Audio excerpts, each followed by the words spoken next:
Monster Rancher. I have no experience with these games, but no familiarity is required with Monster Rancher Explorer, a Game Boy Color game by Tecmo in 2000 that I picked up out of curiosity. The year prior, I played and completed the puzzle game Solomon's Club. Monster Rancher Explorer was a reasonable game to follow it up with, as it is essentially the same game up to a point.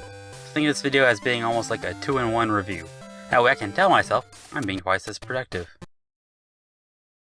In each level, you move around a room while avoiding contact with monsters to obtain a key and head for the door to the next room.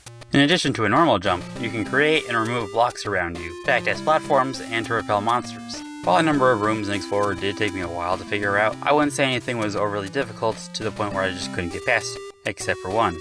I had to look it up online because I didn't get that, oh, I'm supposed to let the monster clear the blocks. What about the monsters? The ones actually associated with the series. Where do they come in? You collect pieces of discs that let you acquire monsters in certain bonus rooms. You take the discs back to a man in the town, he regenerates the monster, and you can now bring it with you into the tower and have it help you by pressing the select button. And the implementation of this aspect of the game is surprisingly underwhelming. If you're not playing with a guide, or maybe the instructions, but I personally can't remember the last time I looked at one of those, then you wouldn't know that on certain levels you have to create a block on a specific space, and then remove it to get the item to get to the bonus room. You're likely to clear all 60 rooms and only get 2 out of the 9 possible monsters from the tower. The game makes these items visible in only 2 rooms by default, and Phoenix is only obtained at the end of the game. During my playthrough, I didn't feel any motivation to stop climbing the tower to get the monsters regenerated, so I ended up not bothering with any of them until the basement levels. Unless you count Mochi, who was a required piece of the final battle, but I'm not since you get Mochi in that battle, so here we are. Kinda makes sense now why this game was released in Japan as just Solomon. It still features Monster Rancher monsters, but it doesn't really do much with them. I do wonder if that was a source of disappointment for any fan of the series who picked up the game. You have a Monster Rancher game with a notable lack of the, ranching of the monsters. I think that's what they call it. It could be a while before you get to any of the ones you see on the box. There is also, however, the story connection. The player's character is Cox from Monster Rancher Battle Card. So look, the game name drops the other game, sorta. And while we're at this game, probably could have used a proofreader. This connection probably explains why the epilogue switches to an overhead view to match the other game despite the rest of this game not looking like this. The game has boss battles against the priestess Nada and her followers.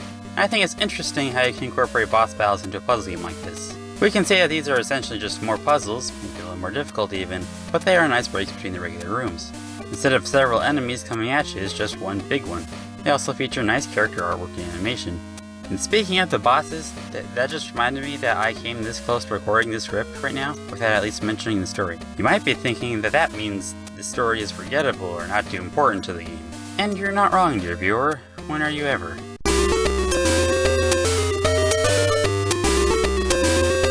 The biggest thing holding me back from saying that this game is a very easy recommendation is what happens after you defeat Nada, the final boss. You obtain a silver key that you can use to enter the first of 10 basement levels. But what about the other keys? For the other levels? Do you hunt for each of them in these basement levels that you have yet to play through? Well, I'm asking questions, so I guess not.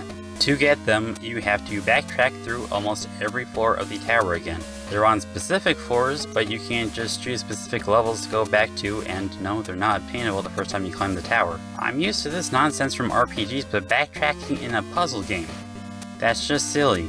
I put the game down after seeing this, and then I picked it up again the next day. I wanted to finish it, the game was appealing enough to me in spite of this to not want to give up on it. This is such a cheap way to extend the length of the game. I still think this is a fun game, but this definitely makes it less appealing. Monster Rancher Explorer is an alright game. No previous experience with the series is needed, and Monster Rancher fans probably don't have to bother with it, since its connection to anything else seems limited. It is still an enjoyable game.